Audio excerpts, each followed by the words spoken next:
नमस्कार साथियों, be keeping India YouTube channel की एक और वीडियो में आपका हार्दिक स्वागत है।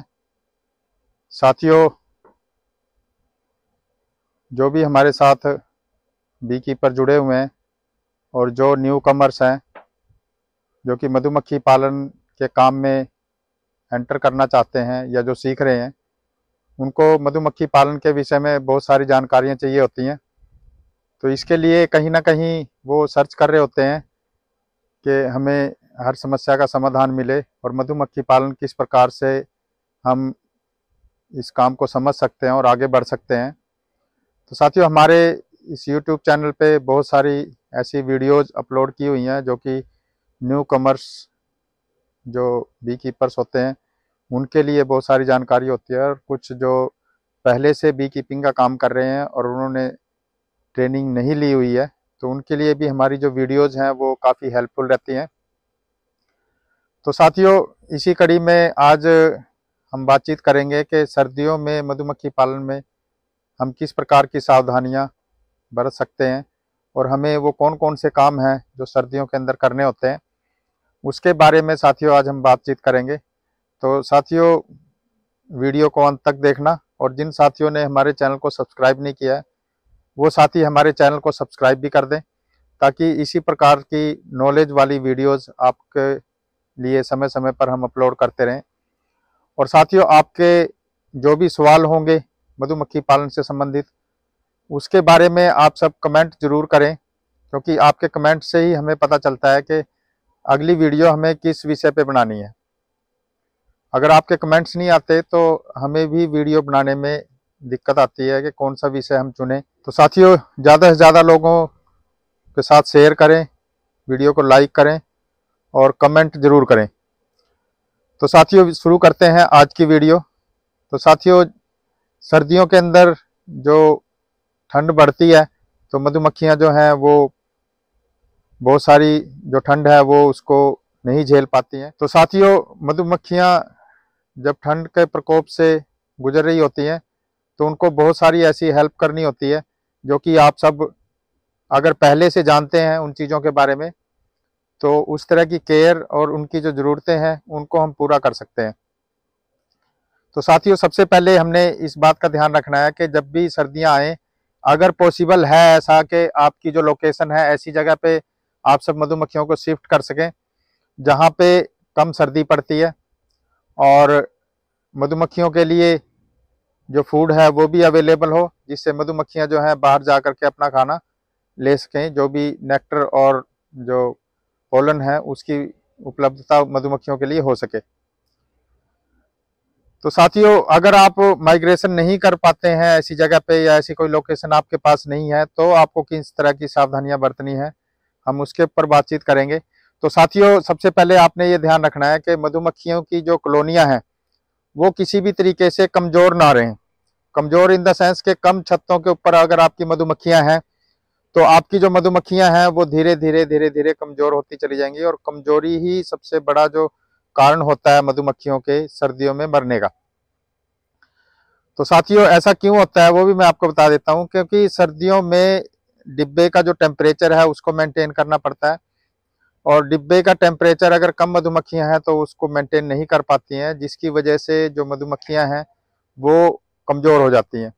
और कमज़ोर होने की वजह से वो धीरे धीरे मरना शुरू हो जाती हैं। तो कोशिश करें कि आपकी जो मधुमक्खियों के जो बॉक्स हैं उसके अंदर अगर कम मधुमक्खियां हैं तो एक डमी सीट आती है, उसको लगा करके आप उसके चारों तरफ से अखबार वगैरह या बोरी वगैरह लगा करके उसको जो है गर्मी दे सकते हैं। लेकिन कोशिश करें कि आपकी मधुमक्खियां जो है 8-9 छत्तों से कम की मधुमक्खियों के बॉक्सेज नहीं होने चाहिए आपके पास।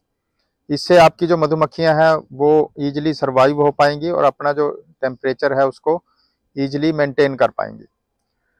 तो साथियों, इसके अलावा आप सबने इस बात की अच्छी तरह जांच कर लेनी है कि जब भी सर्दियों का मौसम शुरू हो उससे पहले आपने जो मधुमक्खियों का जो शहद है वो निकाला ना हो, क्योंकि मधुमक्खियों का जब आप शहद निकाल लेते हो तो उनके पास जो फीडिंग के लिए या उनके खाने के लिए अंदर शहद नहीं होता है, तो वो सर्दियों में क्योंकि ज़्यादा बाहर नहीं जा पाती हैं, तो भोजन की कमी की वजह से भी मधुमक्खियां मर जाती हैं। तो कोशिश करें कि सर्दियां आने से पहले आपको इस तरह का सुनिश्चित कर लें कि उससे पहले जल्दी आप शहद ना निकालें और छत्तों के अंदर शहद हो, जिससे कि आपकी मधुमक्खियां जो है मरने से बच सकें। तो साथियों, इसके अलावा आपके जो सर्दियां जब शुरुआत होती है तो मधुमक्खियों के जो डिब्बे हैं उसके अंदर प्रॉपर वेंटिलेशन हो, इसका जरूर जांच करें, क्योंकि गर्मी में तो जो वेंटिलेशन है वो जरूरी होता ही है, लेकिन सर्दियों में साथियों और भी ज़्यादा जरूरी होता है, क्योंकि अंदर जो है वो नमी होने की वजह से जो अंदर टेम्परेचर बनता है उसकी वजह से जो उसके अंदर नमी पैदा होती है, तो उसकी वजह से जो उसके अंदर पानी की मात्रा बढ़ जाती है, तो उसको कम तभी किया जा सकता है जब उसके अंदर प्रॉपर वेंटिलेशन हो। जो उसकी भाप है या जो उसकी हवा है वो जो क्रॉस होगी तो अंदर जो है सीलन नहीं होगी, जिसकी वजह से मधुमक्खियां जो है नहीं मरेंगी। तो साथियों, इसके अलावा आपने ध्यान रखना है कि जो जैसे जो भी आपके बॉक्सेस हैं उनका जो मुंह है वो थोड़ा सा आगे, जिधर से एंट्री होती है या जिधर से पानी निकलने की जगह हो उस तरफ की तरफ थोड़ा सा झुकाव हो, क्योंकि जो तलपट पे जो नमी और जो पानी इकट्ठा होता है वो इजीली जो है निकल सके, इसलिए थोड़ा सा ढलान नुमा अगर आप रखेंगे तो उससे जो है आसानी होगी मधुमक्खियों को। इसके अलावा साथियों, आप सबने इस बात का ध्यान रखना है कि जो ठंडी बढ़ने के साथ साथ आपकी जो मधुमक्खियां हैं उनको आप ठीक ढंग से उसको कवर करें। अगर सिंगल आपने ऊपर बोरी लगा रखी है या किसी भी तरीके से जिस जो आपने कवर कर रखा है, तो उसको जो है अच्छे तरीके से उसको कवर करें। ये ध्यान रखना है कि आपकी जो मधुमक्खियों के बॉक्सेस हैं उसका जो मुंह है वो ऐसी दिशा में हो जिधर धूप आती हो और छाया के अंदर आपके बॉक्सेस ना हो तो ज़्यादा बेहतर है। इसके में कोशिश करें कि थोड़ा सा पूर्व दिशा के अंदर अगर बॉक्सेस रखे हुए हैं, यानी आपके जो मधुमक्खियों के डिब्बों के मुंह हैं वो पूर्व की दिशा में है अगर हैं, तो जल्दी से धूप आएगी और धूप आने से गर्मी मिलेगी, और गर्मी होने की वजह से जो मधुमक्खियां हैं वो सर्दियों में भी काम पे जा सकती है। उनको टेम्परेचर मेंटेन करने के लिए बहुत ज़्यादा मेहनत नहीं करनी पड़ेगी। साथियों, इन सब चीज़ों के साथ साथ आपको इस बात का भी ध्यान रखना है कि बाहर जो है मधुमक्खियों के लिए नेक्टर और पोलन उपलब्ध नहीं है, तो कोशिश करें कि मधुमक्खियों को भीतर ही फीडिंग दें, जिसमें आप शुगर सिरप दे सकते हैं और सूखी चीनी भी रख सकते हैं। तो दोनों तरीके से आप सब फीडिंग कर सकते हैं, जिसकी वजह से आपकी मधुमक्खियां जो हैं भूखी नहीं मरेंगी और उनको जो है सर्वाइव करने के लिए सारे संसाधन उपलब्ध रहेंगे, जिसमें खाने की जो कमी है उसको दूर करना सबसे ज़्यादा ज़रूरी है। तो फीडिंग जरूर करें और कोशिश करें 2:1 के अनुपात में अगर आप फीडिंग करते हैं तो सफिशिएंट रहता है। साथियों, एक बात का और आपको बहुत ज़्यादा ध्यान रखना है कि मधुमक्खियां सर्दियों के अंदर बहुत कम विजिट करनी चाहिए, यानी डिब्बों को खोल खोल करके बार बार आपने नहीं देखना है, क्योंकि डिब्बा खोलने से उसका जो टेम्परेचर है उसमें फ़र्क पड़ता है। तो कोशिश करें कि आपकी जो कॉलोनियों का निरीक्षण है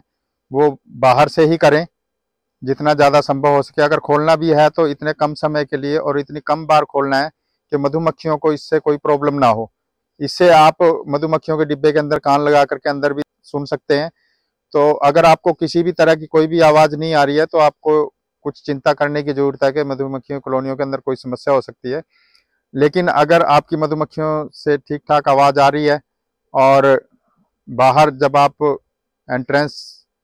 के सामने बैठ करके देखेंगे तो उनकी जो गतिविधियां हैं उससे आप अंदाज़ा लगाएं कि आपकी जो मधुमक्खियां हैं वो ठीक हैं या उनको कोई प्रॉब्लम है। जो मधुमक्खियां हैं उनके जो एंट्रेंस हैं उसको कम कर दें, थोड़ा कर दें, ताकि अंदर जो ठंड का प्रकोप है वो कम हो सके और मधुमक्खियां जो हैं अपने आप को ठंड से बचा सकें। और साथियों, एक खास बात और कि सर्दियों में आप सब अपना भी ध्यान रखें। सर्दियों में कई बार मधुमक्खी पालकों के लिए बहुत अच्छी जगह नहीं रुकने की होती, तो कोई अच्छी जगह का चुनाव करें जहां पे आपको ठंड में रुकने में किसी तरह की कोई प्रॉब्लम ना हो। तो साथियों, ये थी आज की जानकारी। आगे की वीडियोस को देखने के लिए आप हमारे चैनल को सब्सक्राइब जरूर करें और जितना ज़्यादा हो सके लोगों के साथ शेयर करें ताकि और लोगों को भी इसका लाभ हो सके। जिन साथियों ने हमारे चैनल को सब्सक्राइब नहीं किया वो साथी हमारे चैनल को सब्सक्राइब कर लें। और आपके कमेंट हमारे लिए बहुत महत्वपूर्ण होते हैं, जो हमें दिशा निर्देशन देते हैं कि हमें आगे किस विषय पे वीडियो बनानी है। तो साथियों, वीडियो देखने के लिए बहुत बहुत धन्यवाद। Thank you very much.